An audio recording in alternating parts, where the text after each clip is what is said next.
मेरे ना जी वालिद साहब की उम्र ना 90 साल तो ज्यादा होगी ते ओ ना हुण ना 5-7 सालां दी ना एक ही गल करदे ने बस दुनिया ते ना बंदा को नहीं रहा, दुनिया ते बंदा को नहीं रहा। ते मैं कहना अब्बा जी पूरी दुनिया की आबादी तो बड़ी तेजी ना वध रही है। जिस वे तुसी बचपन ही चाहे हो उस वे 2-2.5 अरब आबादी सी, हुण वो 7 अरब भी क्रॉस कर चुकी।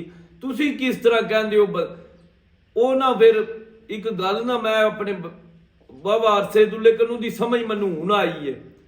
ਉਹ ਕਹਿੰਦੇ ਨੇ ਯਾਰ ਜਿਸ ਵੇ ਤੁਹਾਡੇ ਸੰਗੀ ਤੁਹਾਡੇ ਸਾਥੀ ਤੁਹਾਡੇ ਮਰਨ ਜੀਵਨ ਦੀ ਭਾਂਜੀ ਵਾਲੇ ਲੋਕ ਨਾ ਰਹਿਣ ਤੇ ਫਿਰ ਤੁਹਾਨੂੰ ਕੋਈ ਗਰਜ਼ ਨਹੀਂ ਆਇਆ, ਹਜੂਮ ਜ਼ਰੂਰ ਹੈ ਲੇਕਿਨ ਸਾਡਾ ਸੰਗੀ ਸਾਥੀ ਸਾਡੇ ਭੈਣਾਂ ਭਰਾ ਸਾਡੇ ਅਜ਼ੀਜ਼ੋ ਕਰਬ ਜਿਨ੍ਹਾਂ ਨਾਲ ਸਾਰੀ ਜ਼ਿੰਦਗੀ ਸਾਡੇ ਸੰਗੀ ਸਾਥੀ ਜਿਨ੍ਹਾਂ ਨਾਲ ਸਾਡਾ ਮਰਨ ਜੀਵਨ ਲੈਣ ਦੇਣ ਖੁਸ਼ੀ ਗਮੀ ਦਿਲ ਦੀਆਂ ਗੱਲਾਂ ਉਹਨਾਂ ਨਾਲ ਖੁੱਲੇ ਝਾਕ ਕਰੀ ਦੀਆਂ ਆਈਆਂ ਉਹ ਨਾ ਰਹਿਣ ਫਿਰ ਤੁਹਾਨੂੰ ਕੋਈ ਫਰਕ ਨਹੀਂ ਪੈਂਦਾ ਦੁਨੀਆ ਦੀ ਆਬਾਦੀ ਜਿਤਨੀ ਵੀ ਵੱਧਦੀ ਜਾਏ।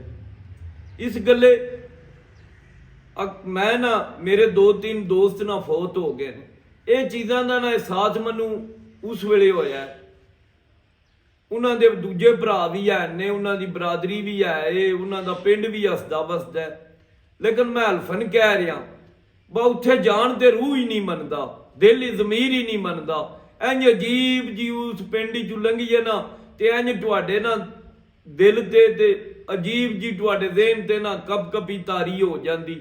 ਇੰਝ ਉਜੜਿਆ ਉਹ ਦੇਸ ਲੱਗਦਾ।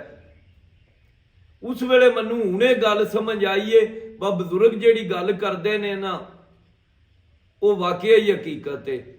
ਇਸ ਗੱਲੇ ਆਪਣੇ ਭੈਣਾਂ ਭਰਾਵਾਂ ਦਾ ਆਪਣੀਆਂ ਦੋਸਤਾਂ ਦਾ ਆਪਣੇ ਚਾਹਣ ਵਾਲਿਆਂ ਦਾ ਹਰ ਲਮਹਾ ਉਹਨਾਂ ਦਾ ਖਿਆਲ ਰੱਖਿਆ ਕਰੋ, ਉਹਨਾਂ ਦੀ ਕਦਰ ਕੀਤਾ ਕਰੋ।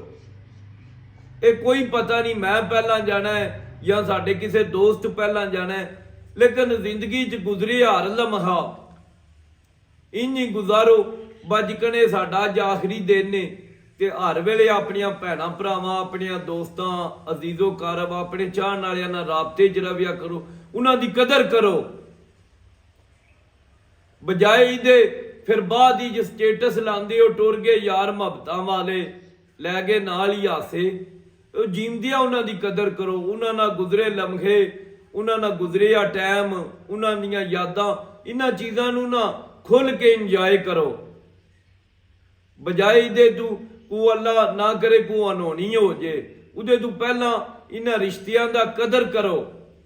ਇਹ ਜਿਸ ਵੇ ਟੁਰ ਜਾਣ ਨਾ ਫਿਰ ਇਹਨਾਂ ਦਾ ਅਹਿਸਾਸ ਹੁੰਦਾ ਤੇ ਪੁਲਾਂ ਥੱਲੋਂ ਲੰਘਿਆ ਪਾਣੀ ਕਦੇ ਪਿਛਾ ਨਹੀਂ ਆਇਆ।